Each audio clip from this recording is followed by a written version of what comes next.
姫だったがな。シャーロットさんがうちに来て3年が経った。ただいま、アルス。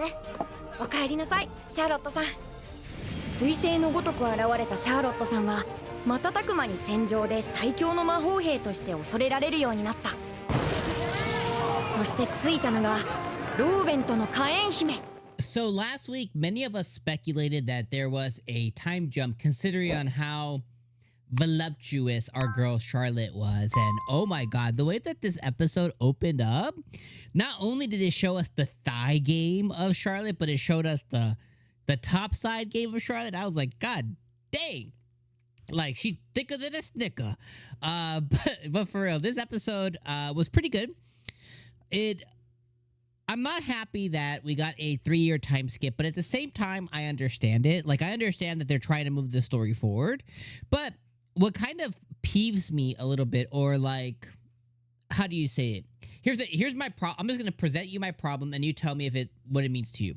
My problem is ours was so motivated to go and attract more resources and attract more talent to his domain, and he was moving at a feverishly strong, high pace, so much so that he recruited the likes of, you know, of Charlotte and the butler dude, whatever the hell his name is. So he was moving pretty feverishly at finding really inept people. So you're telling me that because he was moving so feverishly, we jumped 3 years into the future and there's been no new retainers during that time?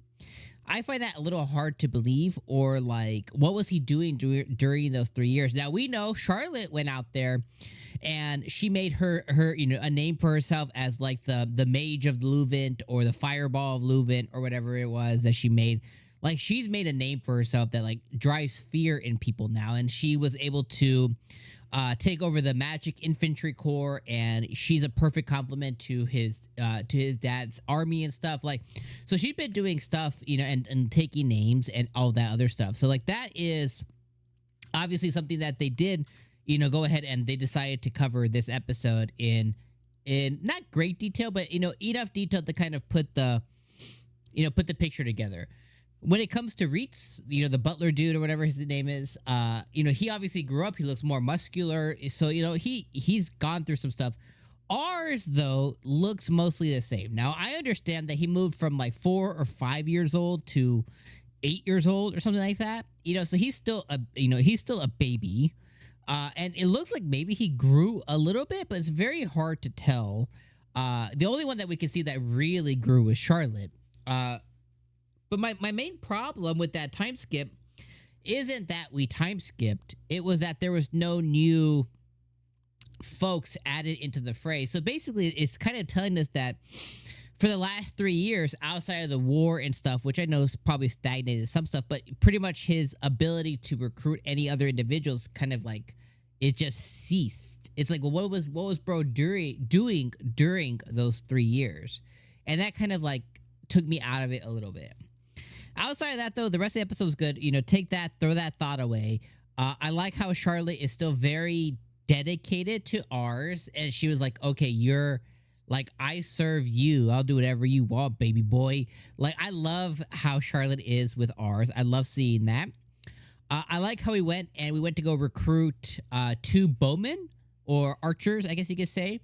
Gatas and Marcus.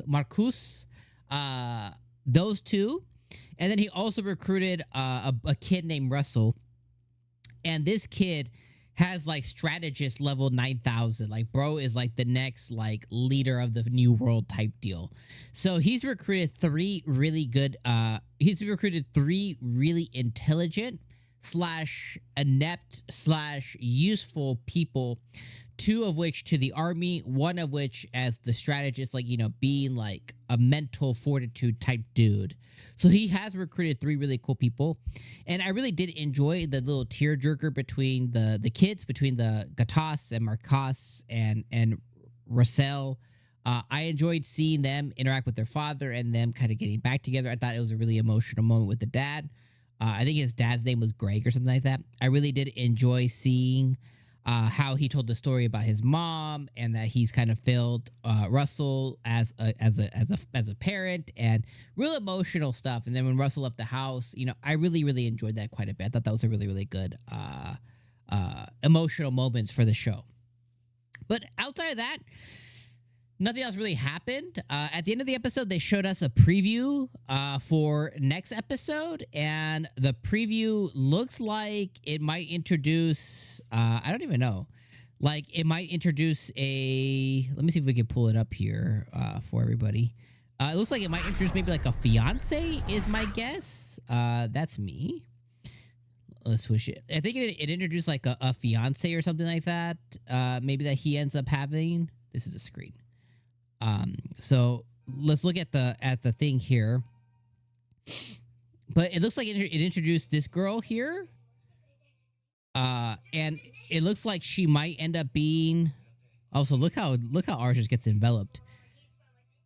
Yeah, it looks like she might be I don't know, a fiance or a betrothed or something, very similar age to ours. So maybe Pops, you know, maybe they had like a predestined thing or something like that. That's my guess as who this girl is.